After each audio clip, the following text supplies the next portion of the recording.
Assalamualaikum warahmatullahi wabarakatuh. Salam sejahtera untuk kita semua. Yang saya hormati saudara ketua, para wakil ketua, dan para anggota Dewan Perwakilan Rakyat Republik Indonesia. Yang saya hormati saudara ketua, para wakil ketua, dan para anggota Dewan Perwakilan Daerah Republik Indonesia. Yang saya hormati saudara ketua, para wakil ketua, dan para anggota lembaga negara, saudara-saudara sebangsa dan setanah air, hadirin sekalian yang saya hormati. Mengawali pidato ini, saya mengajak hadirin sekalian untuk sekali lagi memanjatkan puji dan syukur kehadirat Tuhan Yang Maha Kuasa, Allah Subhanahu wa Ta'ala, karena atas rahmat dan ridho-Nya kita dapat kembali berkumpul untuk melanjutkan tugas bersama kita. Setelah tadi pagi kita bersama menghadiri sidang bersama DPR RI dan DPD RI dalam rangka penyampaian pidato kenegaraan. Sesuai dengan amanah undang-undang, siang ini saya akan menyampaikan keterangan pemerintah atas RAPBN tahun anggaran 2015 beserta nota keuangannya. Keterangan pemerintah yang akan saya sampaikan ini adalah yang kelima dan yang terakhir dalam masa bakti Kabinet Indonesia Bersatu Kedua dan yang 10 sejak awal Kabinet Indonesia Bersatu pertama yang saya pimpin. Oleh karena itu sudah sepatutnya saya memulainya dengan menyampaikan apresiasi saya kepada pimpinan dan anggota DPR RI sebagai mitra kerja pemerintah yang konstruktif. Tentu tidak bisa dihindari bahwa dalam melaksanakan kerjasama ini situasinya sering amat dinamis, disertai dengan perbedaan yang tajam di antara kita. Namun saya melihat semua ini menunjukkan bahwa proses demokrasi dan checks and balances berjalan di negeri ini. Evelyn Vitracel, penulis biografi pemikir Prancis Voltaire, menulis sebuah ungkapan yang amat terkenal. Walau saya sangat menentang pendapat Anda, tetapi saya akan mempertahankan hak Anda untuk berpendapat. Itu adalah cerminan bagaimana hak berpendapat dalam proses itu selalu kita jaga. Dan saya melihat bahwa ini adalah merupakan proses demokrasi yang memperkaya upaya kita untuk membawa negeri ini ke arah yang lebih baik. Hadirin sekalian yang saya muliakan, pada kesempatan yang baik ini, saya ingin menyampaikan apresiasi saya kepada pimpinan dan anggota DPR RI untuk kerjasama atas pembahasan yang dilakukan dalam pembicaraan pendahuluan RAPBN 2015 ini. Penyusunan RAPBN dalam anggaran 2015 juga dilakukan dengan memperhatikan saran, pendapat, dan pertimbangan DPD RI. Secara khusus saya juga ingin menyampaikan penghargaan saya kepada DPR RI yang telah bekerja keras bersama pemerintah untuk menyelesaikan perubahan APBN 2014 pada tanggal 18 Juni 2014 yang lalu lebih awal dari biasanya. Perubahan itu memang diperlukan untuk merespon perkembangan situasi global dan nasional yang begitu cepat. Sejak 2013 yang lalu, suasana ekonomi dan keuangan global berubah, yang ditandai oleh merosotnya harga komoditas ekspor utama kita dan kemudian meningkatnya situasi likuiditas global karena perubahan kebijakan moneter Amerika Serikat. APBN dan neraca pembayaran kita terkena imbasnya dan mengalami tekanan yang cukup serius. DPR ternyata tanggap mengenai urgensi masalah ini, sehingga penyesuaian APBN 2014 dapat diselesaikan tepat waktu. Perubahan APBN 2014 dan penyesuaian berbagai kebijakan fiskal yang mendukungnya, serta langkah-langkah kebijakan di bidang moneter, serta kebijakan sektoral yang kita ambil, merupakan respons utuh kita terhadap masalah yang saya sebut tadi. Alhamdulillah, dari indikator-indikator yang ada, usaha kita nampak mulai membuahkan hasil. Defisit APBN maupun neraca pembayaran tetap dapat dikendalikan, dan potensi gejolak ekonomi dan keuangan di dalam negeri dapat kita redam.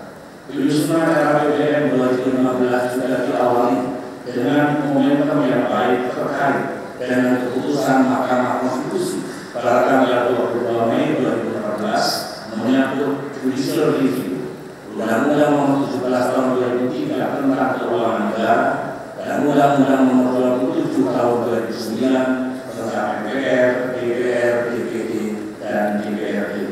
Kami menyambut baik putusan Mahkamah Konstitusi yang pada dasarnya semakin mempertegas peran pemerintah dan DPR RI dalam pembahasan dan pengawasan anggaran negara. Saya yakin bahwa dukungan checks and balances secara lebih strategis dan konstruktif atas APBN ke depan oleh DPR RI akan semakin memperkuat APBN dalam mencapai tujuan nasional yang kita cita-citakan bersama.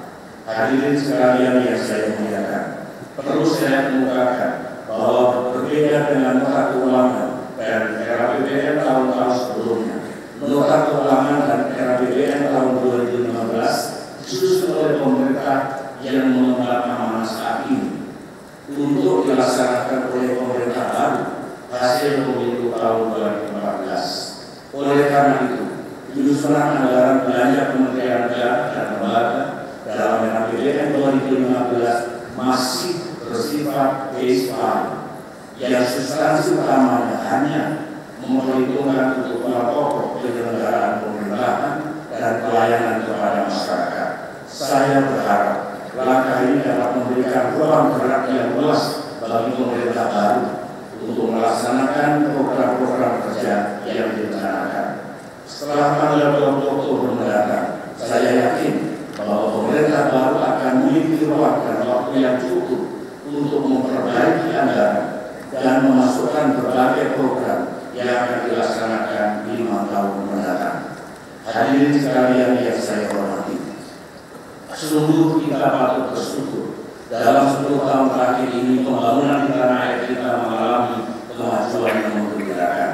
Pada tahun 2004 total belanja negara adalah sebesar 427,2 triliun. Pada tahun 2014 ini angka tersebut mencapai 1.876,9 triliun. Berarti dalam 10 tahun belanja negara meningkat sekitar 4 kali lipat. Selama 10 tahun terakhir, anggaran kesehatan meningkat sekitar 8 kali lipat dari 8,1 triliun pada tahun 2004 menjadi 67,9 triliun pada tahun 2014. Pada kurun waktu yang sama, anggaran pendidikan meningkat 6 kali lipat dari 62,7 triliun menjadi 375,4 triliun. Anggaran untuk infrastruktur meningkat hampir 11 kali lipat dari 18,7 triliun menjadi 206,6 triliun rupiah. Dan anggaran untuk ketahanan pangan meningkat hampir 7 kali lipat dari 10,7 triliun menjadi 72,4 triliun rupiah. Peningkatan belanja tersebut dilakukan seraya tetap menjaga defisit anggaran dalam angka yang selalu lebih rendah dari batas defisit yang ditetapkan dalam perundang-undangan, yaitu sebesar 3% dari PDB. Prinsip kehati-hatian fiskal dan pengamanan risiko fiskal juga kita terapkan dalam pengelolaan utang kita. Rasio utang terus kita turunkan dari 56,6% dari PDB pada tahun 2004 menjadi sekitar 25,6% pada tahun 2014. Hal ini akan terus kita jaga keseimbangannya di tahun-tahun mendatang, sehingga anggaran kita tidak mudah terpengaruh oleh gejolak keuangan domestik maupun global, serta sekaligus untuk makin memperkokoh kemandirian fiskal kita. Peran APBN sebagai instrumen kebijakan untuk meredam gejolak ekonomi dan keuangan selalu kita lakukan dan kita sinkronkan dengan langkah-langkah di bidang moneter, keuangan dan kebijakan sektoral yang relevan. misalnya, ketika terjadi krisis keuangan global, yang sejumlah pengamat menyebutnya sebagai krisis keuangan terdasar yang dialami dunia sejak krisis tahun 1929, kita meresponnya dengan melakukan penyesuaian mendasar APBN kita, disertai dengan langkah-langkah taktis dan cepat di bidang moneter dan perbankan, serta di sektor-sektor terkait.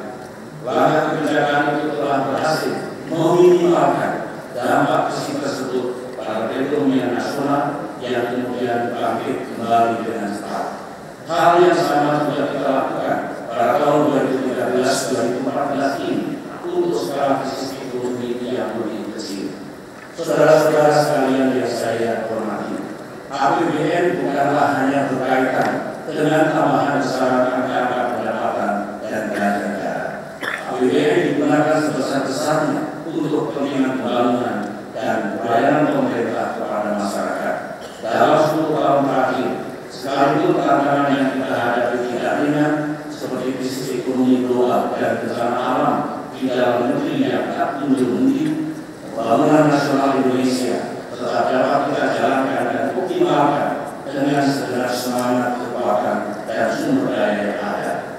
Indikator-indikator pembangunan menunjukkan bahwa rakyat Indonesia mengalami peningkatan kesejahteraan dibandingkan periode sebelumnya, baik secara kuantitas maupun secara kualitas.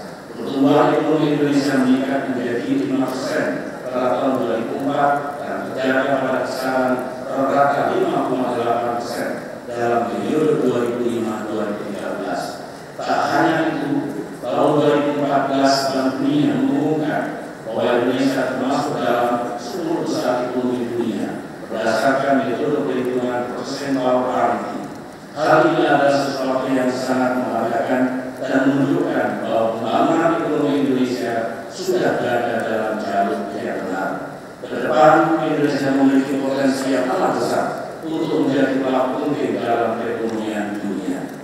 Pertumbuhan ekonomi kita tidak hanya cukup tinggi, namun juga semakin inklusif dan berkualitas. Pertumbuhan kualitas manusia Indonesia yang tercermin dalam Human Development Index meningkat dari 0,640 pada tahun 2005 menjadi 0,684 pada tahun 2013 sesuai data UNDP dalam Human Development Report 2014. Rata-rata pendapatan per kapita rakyat Indonesia pada tahun 2004 adalah sebesar $1.161 Amerika Serikat dan kemudian selama 9 tahun meningkat rata-rata 13% per tahun sehingga pada tahun 2013 yang lalu mencapai $3.475 Amerika Serikat. Angka ini berdasarkan data indikator ekonomi Bank Dunia World Bank. Kenaikan pendapatan per kapita ini juga menjadi tolak ukur peningkatan kemampuan rakyat Indonesia secara umum. Peningkatan kesejahteraan tersebut juga berdampak pada penurunan angka kemiskinan Indonesia menjadi sekitar 11,25% pada bulan Maret 2014 dari 16% di tahun 2005. Hal itu juga diikuti dengan penurunan pengangguran terbuka yang hampir setengahnya dalam kurun waktu yang sama. Pada tahun 2005, angka pengangguran terbuka masih sebesar 11,2%. Dengan kerja keras dan komitmen yang kuat dari kita semua, angka tersebut berhasil diturunkan menjadi 5,7% pada bulan Februari 2014. Pada penghujung tahun 2013, pemerintah juga telah meresmikan sistem jaminan sosial nasional (SJSN) melalui terbentuknya dua badan penyelenggara jaminan sosial atau BPJS, yaitu BPJS Kesehatan dan BPJS Ketenagakerjaan. Melalui kedua program ini, pemerintah memberikan jaminan bagi seluruh rakyat Indonesia untuk mengakses fasilitas kesehatan dan memberikan perlindungan bagi tenaga kerja. BPJS Ketenagakerjaan sendiri akan mulai berjalan pada tahun 2015 mendatang. Hadirin yang saya hormati, walaupun telah banyak yang kita capai, kita harus mengakui bahwa sejumlah sasaran pembangunan belum sepenuhnya dapat dipenuhi. Sejumlah keadaan belum dapat kita perbaiki secara signifikan.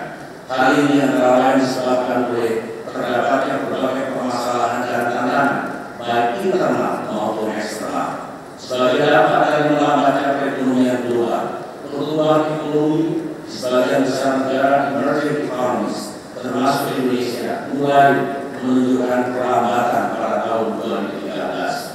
Selain itu, kebijakan pengurangan stimulus moneter atau tapering off oleh Bank Sentral Amerika Serikat mengakibatkan gejolak yang amat tajam di sektor keuangan di banyak negara emerging economies, termasuk India, Turki, Brazil, Afrika Selatan, dan juga Indonesia.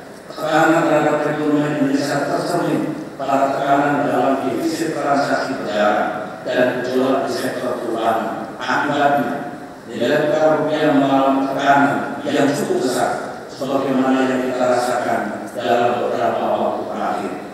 Untuk membalikan stabilitas ekonomi makro, pemerintah bersama-sama Bank Indonesia dan Otoritas Jasa Keuangan atau OJK telah mengambil langkah-langkah strategis dalam menjaga stabilitas perekonomian nasional melalui paket kebijakan ekonomi yang terkoordinasi baik dari sisi fiskal, moneter, dan sektor keuangan maupun sektor real. Dalam waktu yang relatif singkat, defisit transaksi berjalan berhasil diturunkan dari 10 miliar dolar Amerika Serikat pada triwulan kedua 2013 menjadi 4 miliar dolar Amerika Serikat pada triwulan keempat 2013. Dengan langkah-langkah ini, gejolak di sektor keuangan relatif dapat diredam. Walaupun terjadi perlambatan pertumbuhan ekonomi, perlu dicatat bahwa dengan pertumbuhan 5,8% dalam tahun 2013, Indonesia tetap mampu menempatkan dirinya sebagai negara dengan pertumbuhan tertinggi kedua di antara negara-negara G20. Untuk itu saya ingin menyampaikan apresiasi saya kepada semua pihak, termasuk DPR RI, jajaran pemerintah daerah, dunia usaha, dan media yang telah bekerja sama sehingga kita mampu mengatasi gejolak di tahun 2013 yang lalu. Harus diakui, dengan langkah-langkah yang diambil pemerintah dan Bank Indonesia untuk sementara pertumbuhan ekonomi mengalami perlambatan. Namun demikian, perlambatan sementara ini pada akhirnya akan mendorong pertumbuhan ekonomi yang lebih kokoh dan berkelanjutan di masa depan. Dengan langkah ini, pemerintahan baru akan memiliki fondasi yang lebih kuat untuk pertumbuhan ekonomi yang lebih tinggi di tahun-tahun mendatang. Kita ketahui bersama, gejolak ekonomi dan perlambatan ekonomi global terus berlanjut di tahun 2014 ini. Ditambah lagi dengan ketidakpastian geopolitik di berbagai belahan dunia yang telah menimbulkan berbagai ketidakpastian. Akibatnya, dalam paruh pertama tahun 2014, pertumbuhan ekonomi Indonesia melambat menjadi 5,2%. Dengan kondisi perekonomian dunia seperti ini, saya ingin mengingatkan bahwa tantangan ke depan terus terang tidaklah mudah, bahkan mungkin akan lebih berat dibandingkan sebelumnya. Perlambatan pertumbuhan ekonomi tersebut sudah barang tentu berdampak pada pencapaian sasaran pembangunan yang lain, yaitu tingkat kemiskinan. Memang, seperti yang saya sampaikan sebelumnya, kita telah berhasil menurunkan tingkat kemiskinan. Namun penurunan tersebut tidak bisa secepat yang direncanakan. Oleh karena itu, menjadi tugas kita bersama untuk terus menurunkan tingkat kemiskinan di masa depan dengan berbagai upaya yang efektif. Hadirin sekalian yang saya muliakan, tahun 2015 mendatang menandai mulainya pelaksanaan rencana pembangunan jangka menengah nasional atau RPJMN ketiga tahun 2015-2019. Sebagaimana kita ketahui bersama, RPJMN merupakan strategi pembangunan dan kebijakan yang disusun sebagai tahapan untuk mencapai tujuan mewujudkan Indonesia yang mandiri, adil, dan makmur. Dalam RPJMN ketiga ini, pemerintah telah menetapkan beberapa isu strategis baik di bidang politik, hukum, pertahanan, dan keamanan maupun perekonomian dan kesejahteraan rakyat. Penanganan isu-isu strategis ditempuh melalui program kerja tahunan yang tertuang dalam rencana kerja pemerintah RKP yang pada tahun 2015 mengangkat tema melanjutkan bagi percepatan pembangunan ekonomi yang berkeadilan. Sejalan dengan tema RKP tahun 2015, maka tema kebijakan fiskal yang diusung adalah penguatan kebijakan fiskal dalam rangka percepatan pertumbuhan ekonomi yang berkelanjutan dan berkeadilan. Kebijakan fiskal berperan dalam mendorong pertumbuhan ekonomi, peningkatan lapangan kerja, pengurangan kemiskinan, dan pengurangan ketimpangan pembangunan. Semua itu pada gilirannya akan meningkatkan kesejahteraan masyarakat. Keseluruhan upaya itu kita lakukan dengan memperhatikan aspek keadilan dan pengendalian risiko, serta tetap menjaga kesinambungan fiskal. Selama ini pemerintah telah dan akan terus berupaya untuk selalu mewujudkan kebijakan fiskal yang sehat dan berkelanjutan. Upaya-upaya itu kita laksanakan melalui peningkatan produktivitas APBN, penciptaan iklim investasi yang kondusif namun juga ramah terhadap lingkungan, penguatan kemampuan stabilisasi fiskal, serta pengelolaan keuangan negara yang fleksibel, tepat, dan bijak. Sama pentingnya dengan itu, perumusan kebijakan fiskal juga senantiasa mempertimbangkan harmonisasi dan keseimbangan antara pemenuhan pelayanan publik, percepatan pencapaian target-target pembangunan nasional, dan peningkatan perlindungan sosial. Kita menyadari bahwa peran APBN dalam membiayai dan mendorong perekonomian juga terbatas. Oleh karena itu, partisipasi sektor swasta perlu terus kita gerakkan. Inovasi-inovasi kebijakan dan insentif pemerintah terus kita kembangkan. Hal lain yang menjadi perhatian kita yaitu peningkatan kapasitas sumber daya manusia Indonesia sebagai modal utama percepatan pembangunan. Oleh karena itu, kebijakan pendidikan juga harus berorientasi ke depan. Berbagai skema beasiswa pertimbangan, termasuk presidential scholarship, guna lebih meningkatkan kualitas generasi muda kita di masa depan. Untuk mendorong pertumbuhan ekonomi yang lebih inklusif, dukungan pengembangan sektor usaha kecil menengah terus dioptimalkan, antara lain melalui sektor perpajakan, dukungan kesempatan berusaha, dukungan akses pembiayaan, serta produksi dan pemasaran. Pemberdayaan masyarakat juga perlu terus dioptimalkan. Selain itu, bantuan-bantuan sosial dan pemberian subsidi kepada masyarakat perlu terus diperbaiki agar lebih tepat dan efektif. Anggaran kita yang terbatas harus benar-benar dialokasikan untuk optimal mungkin kesejahteraan masyarakat, utamanya kelas menengah bawah. Program-program jaminan sosial kesehatan dan tenaga kerjaan yang sudah kita canangkan pada akhir 2013 perlu terus kita perbaiki perencanaan, kita dorong implementasinya, dan kita evaluasi pelaksanaannya. Program-program tersebut merupakan salah satu yang terbesar dan luas di dunia. Untuk itu, kita perlu sungguh berhati-hati dalam menjaga kesinambungannya, termasuk implikasinya terhadap pembiayaan di masa depan. Pembangunan ekonomi Indonesia juga harus kita laksanakan dalam konteks yang berkelanjutan, dalam arti pembangunan ekonomi yang berwawasan lingkungan. Untuk itu, program-program rencana aksi nasional dan rencana aksi daerah penurunan emisi gas rumah kaca (RAN-PRK), RAD-PRK yang telah kita tetapkan terus kita laksanakan sebaik-baiknya. Saudara-saudara, dengan memperhatikan perkembangan perekonomian global dan kinerja perekonomian domestik pada tahun 2013 serta proyeksi tahun 2014 dan 2015, pada kesempatan ini saya ingin menyampaikan beberapa gambaran umum atas sejumlah asumsi dasar ekonomi makro tahun 2015 yang dijadikan landasan bagi penyusunan arah program kerja dan kebijakan di tahun 2015 mendatang. Pertama, gejolak dalam perekonomian global diperkirakan masih terjadi, namun tidak diharapkan terjadi perbaikan dalam perekonomian dunia. Oleh karena itu, pertumbuhan ekonomi pada tahun 2015 diharapkan mencapai 5,6%. Pertumbuhan ekonomi yang ingin kita capai, selain didukung oleh faktor eksternal, juga didorong oleh membaiknya stabilitas dan fundamental ekonomi, serta berlanjutnya kebijakan struktural dalam upaya meningkatkan pertumbuhan ekonomi yang kuat, berimbang, dan berkelanjutan. Kedua, asumsi inflasi pada tahun 2015 dijaga pada kisaran 4,4%. Upaya mencapai inflasi akan didukung dengan upaya menjamin pasokan dan distribusi kebutuhan masyarakat, serta peningkatan koordinasi dan sinergi otoritas fiskal dan Bank Indonesia.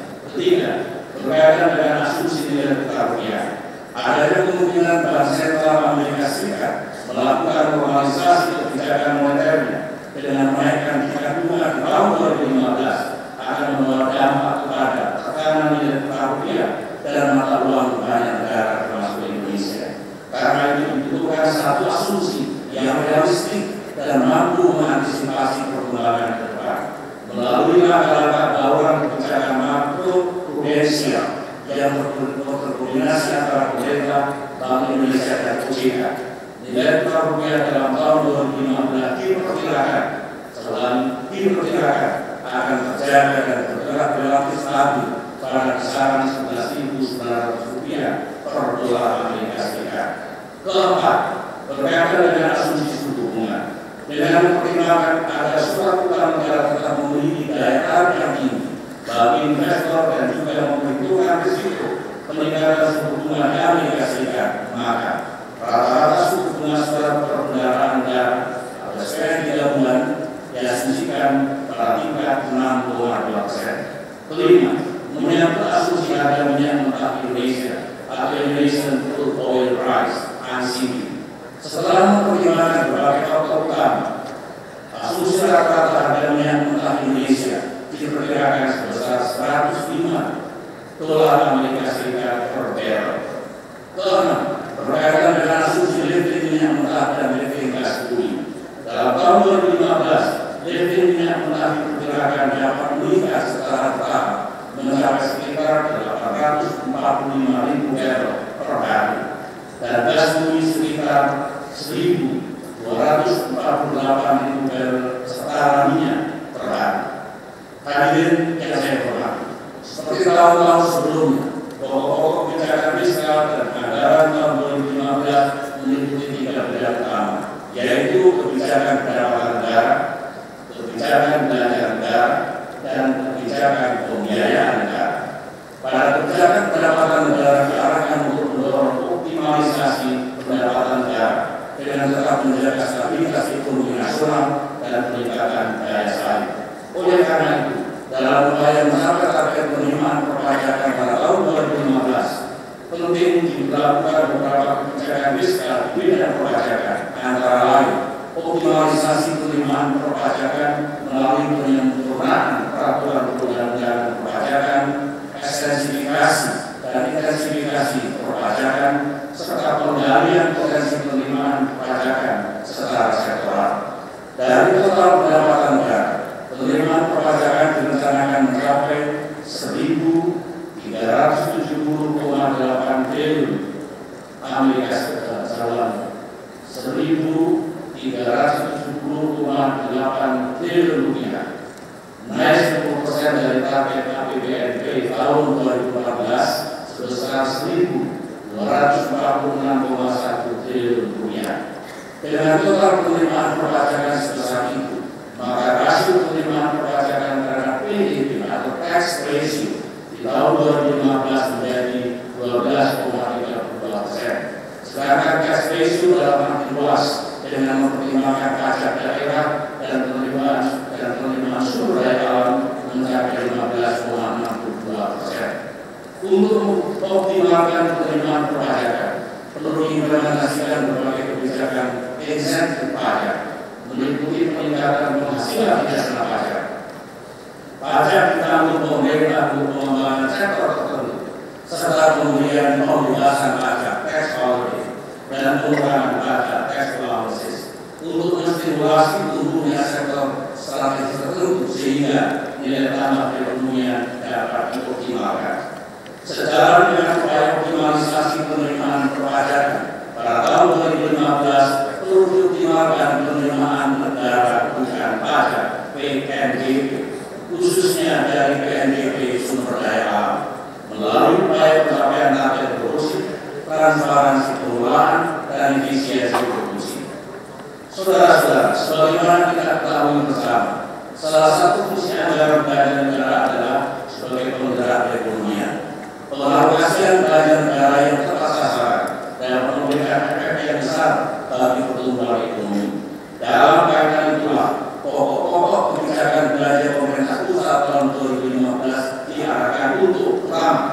mendukung penyelenggaraan pemerintahan yang efisien dan efektif melalui program reformasi birokrasi pada Kementerian Negara dan Lembaga serta perbaikan kualitas belajar.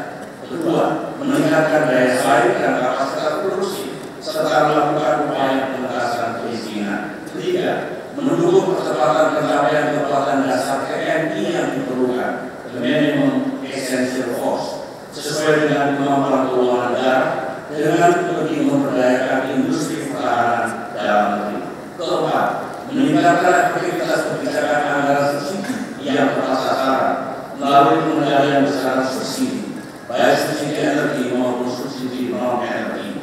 Kelima, mendukung pengelolaan sumber daya alam dan lingkungan hidup serta melakukan mitigasi terhadap potensi bencana dan adaptasi terhadap dampak bencana terkini dalam rangka meningkatkan ketahanan pangan, air, dan energi. Keenam, meningkatkan dan memperluas akses pendidikan yang berkualitas. Ketujuh, meningkatkan kualitas penyelenggaraan sistem jaminan sosial nasional di bidang kesehatan dan ketenagakerjaan. Dan delapan, mengantisipasi ketidakpastian perekonomian global melalui dukungan cadangan risiko fiskal. Berdasarkan arah kebijakan dan sasaran strategis serta berpedoman pada kriteria penganggaran yang saya kemukakan tadi, pada APBN tahun 2015, alhamdulillah kita tetap dapat memenuhi amanat konstitusi untuk mengalokasikan anggaran pendidikan sebesar 20% dari APBN. Kita bersyukur dari tahun ke tahun alokasi anggaran pendidikan dapat terus kita tingkatkan.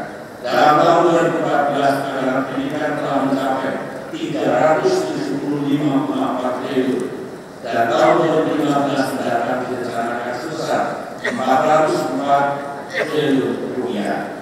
Hadirin sekalian yang saya hormati, sekarang izinkan saya untuk menguraikan secara rinci pokok-pokok kebijakan dan rencana pada sisi belanja negara. Pada APBN tahun 2015 direncanakan terdapat 7 kementerian negara dan lembaga yang akan mendapat alokasi anggaran yang cukup besar di atas 40 triliun. 7 kementerian negara dan lembaga itu adalah Kementerian Pertahanan, Kementerian Pendidikan dan Kebudayaan, Kementerian Pekerjaan Umum, Kementerian Agama, Kementerian Kesehatan, Kepolisian Negara Republik Indonesia, dan Kementerian Perhubungan.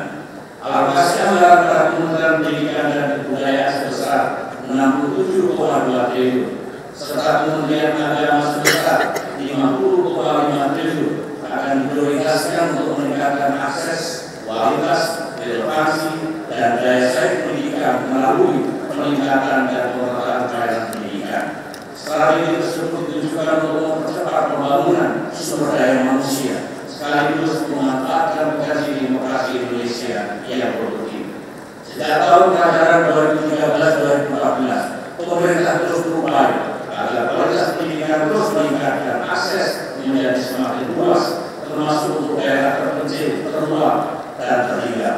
Disadari bahwa perbaikan kualitas pendidikan memerlukan pengembangan kompetensi pendidik dan dukungan ketersediaan infrastruktur.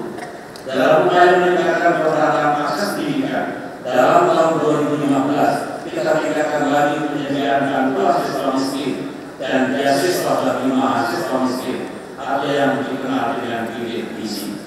Alokasi anggaran pada Kementerian Kesehatan yang sebesar 47,4 triliun diprioritaskan untuk peningkatan akses dan kualitas kesehatan, antara lain berupa peningkatan kualitas pelayanan kesehatan di puskesmas di daerah perbatasan dan kelompok kecil terluar, sehingga memenuhi standar pelayanan kesehatan primer sebanyak 70 puskesmas, pemberian bantuan operasional kesehatan sebanyak 9.715 puskesmas, penyaluran anggaran penerimaan bantuan iuran atau PBI, jaminan kesehatan nasional terkait BPJS Kesehatan, serta peningkatan persentase jumlah bayi usia 0 sampai 11 bulan yang memperoleh imunisasi dasar lengkap sebesar 91%. Dengan berbagai program dan kegiatan tersebut diharapkan akses dan kualitas kesehatan masyarakat akan semakin meningkat di seluruh pelosok tanah air. Di bidang pertahanan, dialokasikan dana untuk anggaran Kementerian Pertahanan sebesar 95 triliun rupiah. Alokasi dana ini antara lain digunakan untuk melanjutkan pembangunan kekuatan dasar yang diperlukan, minimum essential cost, meningkatkan upaya pemeliharaan dan perawatan melalui peningkatan peran industri pertahanan dalam negeri, baik produksi alutsista maupun pemeliharaannya. Di samping pertahanan negara, alokasi anggaran untuk kepolisian negara Republik Indonesia juga menjadi prioritas, yaitu sebesar 47,2 triliun. Alokasi anggaran Polri yang terus meningkat diharapkan dapat memberikan pelayanan terbaik kepada masyarakat dalam rangka terpeliharaannya keamanan dalam negeri. Selain itu, pemerintah memandang perlu untuk mempertahankan rasio polisi dengan jumlah penduduk sebesar 1/582 yang dilaksanakan dengan menambah jumlah personil Polri. Dengan berbagai program tersebut diharapkan Polri dapat menjalankan tugas-tugas pemeliharaan keamanan dan ketertiban masyarakat dengan lebih baik lagi. Hadirin sekalian yang saya hormati, kita sama-sama menyadari bahwa pembangunan infrastruktur nasional masih jauh dari sempurna. Hal tersebut sering kita rasakan menjadi penghambat berbagai peningkatan kegiatan ekonomi dan sosial di tanah air. Untuk mengatasi berbagai persoalan itu, sejumlah proyek infrastruktur berskala besar sedang dikerjakan di berbagai wilayah tanah air. Pada tahun 2015, infrastruktur diarahkan untuk meningkatkan daya saing perekonomian nasional, meningkatkan kualitas hidup dan kesejahteraan masyarakat, mengurangi kesenjangan antar wilayah, serta sebagai perekat kehidupan berbangsa dan bernegara. Dua kementerian yang sangat berperan di bidang pembangunan infrastruktur adalah Kementerian Pekerjaan Umum yang dialokasikan dana sebesar 74,2 triliun dan Kementerian Perhubungan sebesar 44,6 triliun.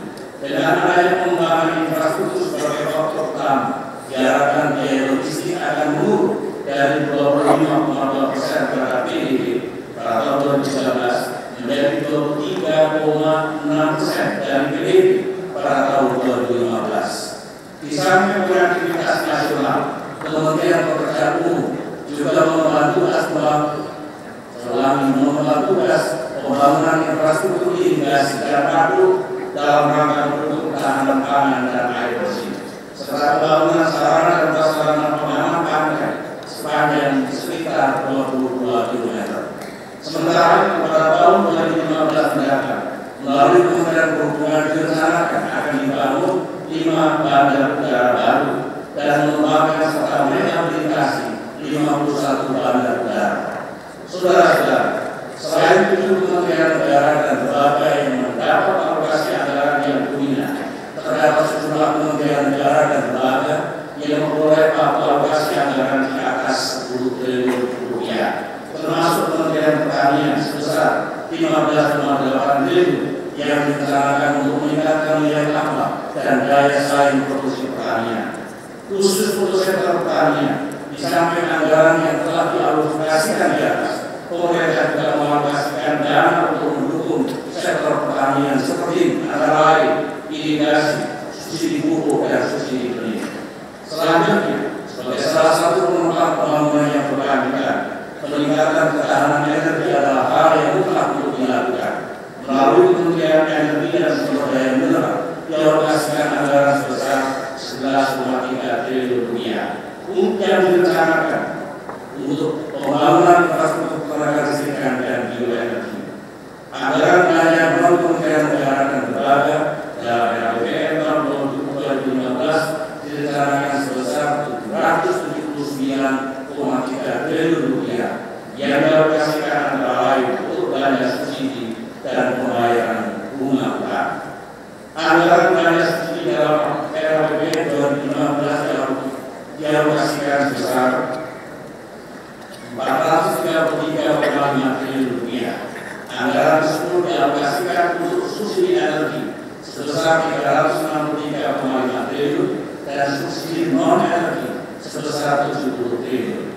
Pemerintah menyadari bahwa dalam pelaksanaannya penyaluran subsidi yang seharusnya ditujukan kepada masyarakat berpendapatan rendah, sebagian juga masih dinikmati oleh masyarakat yang mampu secara ekonomi. Oleh karena itu, sejumlah kebijakan yang selama ini telah dilakukan untuk meningkatkan efisiensi energi alokasi yang lebih tepat sasaran perlu terus dilakukan dalam tahun 2015.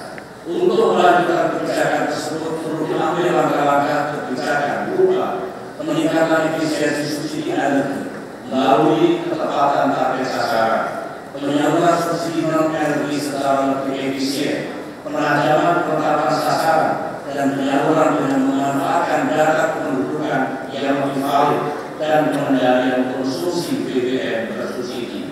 Dalam APBN tahun 2015 dialokasikan anggaran program pengelolaan utang negara untuk pembayaran bunga utang sebesar 154 triliun rupiah. Alhamdulillah, dalam beberapa tahun terakhir ini kita telah berhasil melakukan strategi pengelolaan utang negara yang salah satunya ditunjukkan melalui penurunan rasio pembayaran bunga utang terhadap belanja pemerintah pusat dari 14,9% pada tahun 2009 menjadi sebesar 10,6% pada tahun 2014. Saudara Ketua, para Wakil Ketua, dan para anggota Dewan yang terhormat, selain dialokasikan melalui anggaran belanja pemerintah pusat dalam APBN tahun 2015, pemerintah juga tetap menganggarkan alokasi transfer ke daerah sebagai instrumen pelaksanaan desentralisasi fiskal. Dalam tahun 2015, sebagai tahun pertama pelaksanaan RPJMN 2015-2019 dan sekaligus konsekuensi atas pelaksanaan Undang-Undang Nomor 6 Tahun 2014 tentang Desa, selain dana transfer ke daerah, kepada daerah juga akan dialokasikan dana desa melalui realokasi anggaran belanja pusat yang berbasis desa. Selanjutnya, untuk penggunaan dana desa sebesar 10% dari dan di luar anggaran transfer ke daerah akan dilakukan secara bertahap. Dalam APBN tahun 2015, alokasi anggaran transfer ke daerah dan dana desa direncanakan mencapai 640 triliun rupiah, yang berarti naik 43,5 triliun (7,3%) dari alokasi anggaran transfer ke daerah tahun 2014. Selanjutnya, untuk memenuhi amanat Undang-Undang mengenai otonomi khusus, dalam APBN tahun 2015 pemerintah merencanakan alokasi dana otonomi khusus sebesar 16,5 triliun atau naik sekitar 320,4 miliar dari alokasi tahun 2014 sebesar 16,1 triliun. Dana tersebut dialokasikan masing-masing untuk dana otonomi khusus Provinsi Papua dan Papua Barat sebesar 7 triliun dan dana otonomi khusus untuk Provinsi Aceh sebesar 7 triliun. Selain dana khusus kepada Provinsi Papua dan Provinsi Papua Barat, juga dialokasikan dana tambahan ke infrastruktur yang direncanakan sebesar 2,5 triliun rupiah. Dana otonomi khusus Provinsi Papua dan Provinsi Papua Barat terutama ditujukan untuk mendanai bidang pendidikan dan kesehatan. Sementara itu, dana otonomi khusus Provinsi Aceh diarahkan terutama untuk mendanai pembangunan dan pemeliharaan infrastruktur, pemberdayaan ekonomi rakyat, pengentasan kemiskinan, serta pendanaan pendidikan sosial dan kesehatan. Hadirin yang saya muliakan, selain melalui dana transfer ke daerah dalam rangka pelaksanaan Undang-Undang Nomor 6 Tahun 2014 tentang Desa, dalam APBN tahun 2015 pemerintah mengusulkan alokasi anggaran dana desa sebesar 9,1 triliun rupiah. Dana tersebut berasal dari KMPM yang sebelumnya dikelola oleh pemerintah pusat. Penggunaan dana tersebut akan terus dievaluasi dan akan ditingkatkan secara bertahap pada tahun-tahun berikutnya sesuai kemampuan keuangan negara. Pengalokasian dana desa tersebut diarahkan terutama untuk meningkatkan kemandirian masyarakat desa dalam penyelenggaraan pemerintahan dan pembangunan desa. Dana desa tersebut bersama-sama dengan sumber-sumber pendapatan lainnya seperti pendapatan asli desa, bagi hasil pajak dan retribusi daerah kabupaten kota, alokasi dana desa atau APD dari bagian dana perimbangan yang diperoleh dari kabupaten dan kota serta bantuan keuangan dari provinsi kabupaten kota diharapkan dapat mendanai seluruh kewenangan yang menjadi tanggung jawab desa.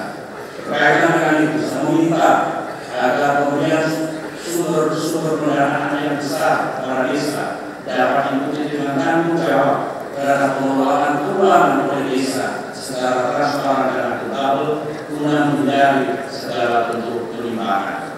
Hadirin sekalian yang saya hormati, sebagaimana telah saya kemukakan di awal pidato ini, di tahun 2015 kita terus berupaya mempercepat pencapaian target pembangunan nasional melalui kebijakan fiskal yang ekspansif.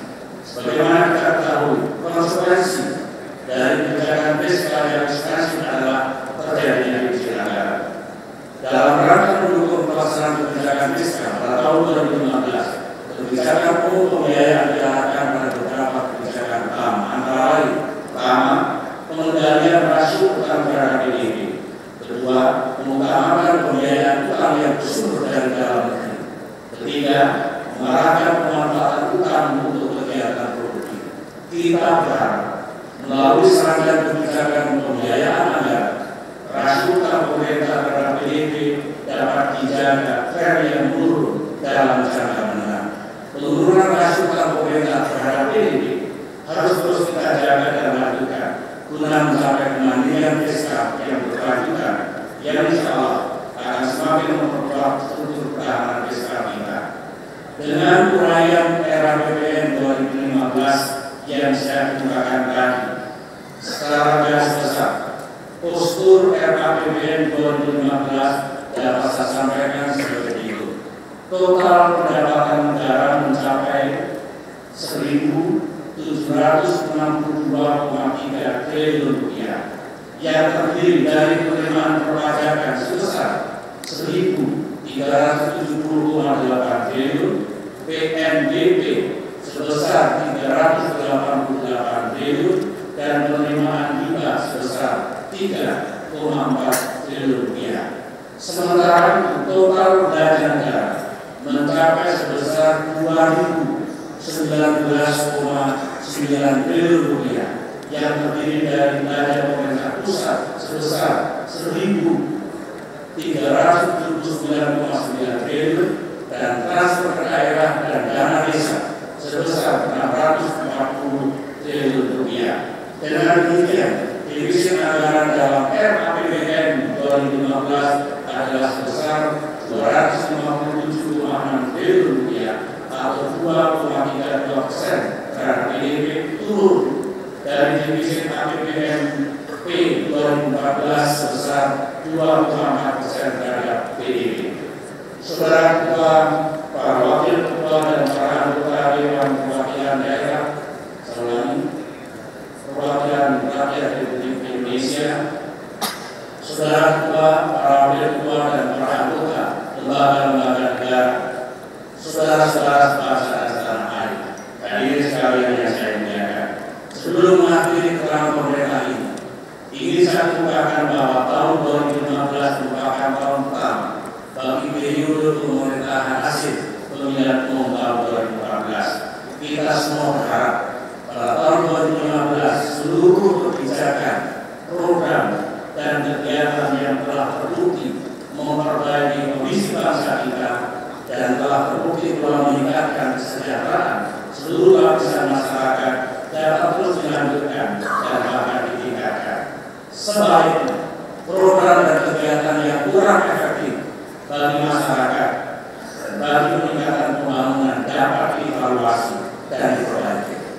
Saya juga berkeyakinan pemerintahan mendatang juga akan mengembangkan kebijakan dan program-program baru guna merespon perkembangan situasi yang dihadapi. Dalam perencanaan anggaran dan pembangunan pada beberapa tahun terakhir, kita menghadapi tantangan pengkatingan anggaran negara untuk bidang-bidang tertentu.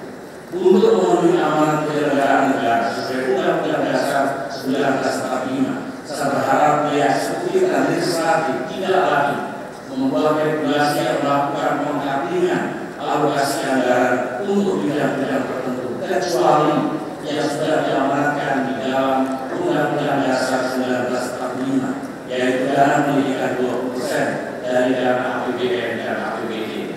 Langkah yang dapat dilakukan terkait pengkatingan tersebut adalah harmonisasi peraturan perundangan, terutama yang terkait dengan aturan penganggaran. Hal itu dimaksudkan untuk mengurangi terbatasnya ruang gerak fiskal dalam mendukung pencapaian sasaran pembangunan. Di sisi lain, kebijakan penganggaran juga menghadapi persoalan yang disebut dengan political acceptance atau penerimaan dan dukungan secara politik terhadap kebijakan yang sensitif dan kurang populer seperti pengalihan subsidi BBM dan listrik kepada subsidi untuk penduduk miskin. Belanja subsidi misalnya, dalam 10 tahun terakhir ini kita terus berupaya untuk membuat subsidi menjadi lebih tepat sasaran dan tidak melebihi kepanasan. Dengan menaikkan harga BBM bersubsidi dan tarif dasar listrik beberapa kali, itu yang kita lakukan bersama. Pemerintah kemudian mengalihkan sebagian alokasi subsidi BBM dan listrik tersebut kepada subsidi untuk rakyat miskin dan layanan kesehatan. Tahun 2013 yang lalu pemerintah kembali menaikkan harga BBM bersubsidi dan tahun 2014 ini pemerintah menaikkan tarif dasar listrik. Saya menyadari bahwa kebijakan tersebut tidaklah populer. Saya juga merasakan perlawanan politik yang tidak kecil terhadap kebijakan ini. Tetapi semua langkah itu dilakukan untuk memastikan agar subsidi menjadi tepat sasaran yang sesungguhnya sudah sesuai dengan rekomendasi audit BPK. Kedepan diperlukan kesepahaman bersama dari pemerintah dan legislatif untuk melakukan langkah upaya bersama agar subsidi kita benar-benar tepat sasaran dan jumlahnya tidak melebihi aturan. Langkah bersama seperti itu sangat penting bagi kesinambungan pembiayaan pembangunan di masa mendatang. Kebijakan penganggaran juga menghadapi tantangan dalam keterbatasan uang fiskal. Proporsi belanja negara yang dialokasikan untuk belanja wajib masih relatif tinggi. Untuk itulah perlu upaya untuk memberikan ruang gerak yang lebih luas agar pemerintah dapat melakukan intervensi dalam mengatasi tantangan pembangunan. Prioritas anggaran selayaknya mengedepankan belanja produktif untuk mendukung pembangunan infrastruktur dan mengurangi pendanaan bagi program yang kurang tepat sasaran. Dalam implementasi, proses penyerapan anggaran masih perlu dioptimalkan. Sekalipun dalam beberapa tahun terakhir ini kita telah berupaya mengatasi keterlambatan penyerapan anggaran dengan mempercepat proses dan prosedur penganggaran, namun hingga saat ini penyerapan anggaran masih cenderung menumpuk pada triwulan terakhir. Saya juga berharap agar lembaga pengawasan dan pemeriksaan keuangan negara seperti BPK, BPKP dan aparat pengawasan internal pemerintah untuk terus mengawasi perencanaan dan penggunaan anggaran negara agar lebih efisien dan efektif baik di pusat maupun di daerah. Untuk kesekian kali ini, saya meminta agar semua lembaga audit dan lembaga pengawasan termasuk BPK dan KPK secara proaktif bisa melakukan pencegahan terhadap penyalahgunaan anggaran termasuk korupsi. Dari tahun ke tahun masih terjumpai apa yang disebut sebut kong kali kong antara umum pemerintah dan parlemen baik di pusat maupun di daerah dalam penggunaan anggaran yang merugikan negara. Saudara-saudara, sebelum saya menutup pidato ini, saya ingin menyampaikan bahwa bertepatan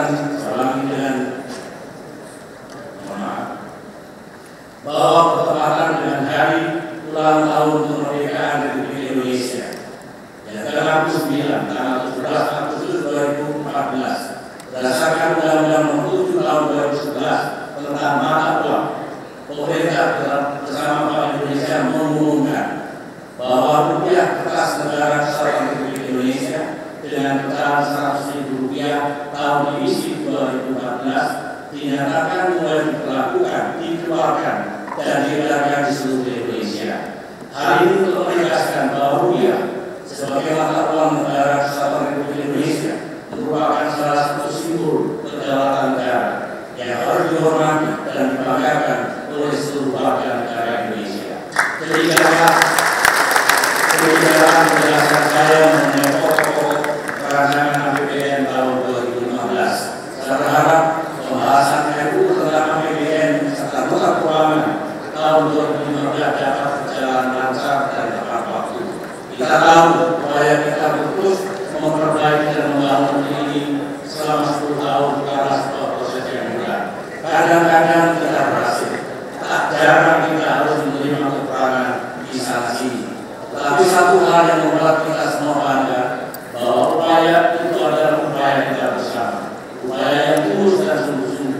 kita ingat Bung Karno dalam pidato hari ulang tahun proklamasi Indonesia tahun 1955 berkata, saya kutip pernyataan Bung Karno, tidak seorang pun yang menghitung-hitung berapa untung yang dapat nanti dari Republik ini jika aku berjuang dan berkorban untuk mempertahankannya.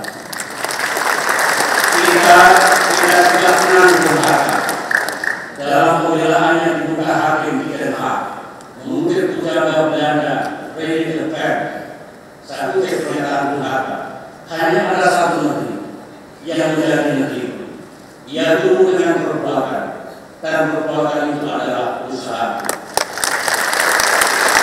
Usaha kita bersama yang membuat negeri kita tumbuh, usaha kita bersama yang membuat negeri ini makin berkembang. Usaha bersama itu untuk berangkat dari niat dan kehendak baik kita semua. Akhirnya, menutup 2 periode masa jabatan saya sebagai Presiden Republik Indonesia, dengan hati yang tulus saya ingin menyampaikan ucapan terima kasih dan berharap dan penghargaan yang tinggi-tingginya kepada seluruh rakyat Indonesia, para pimpinan dan para anggota DPR dan DPRD yang terhormat atas segala perhatian dan dukungan serta kerjasama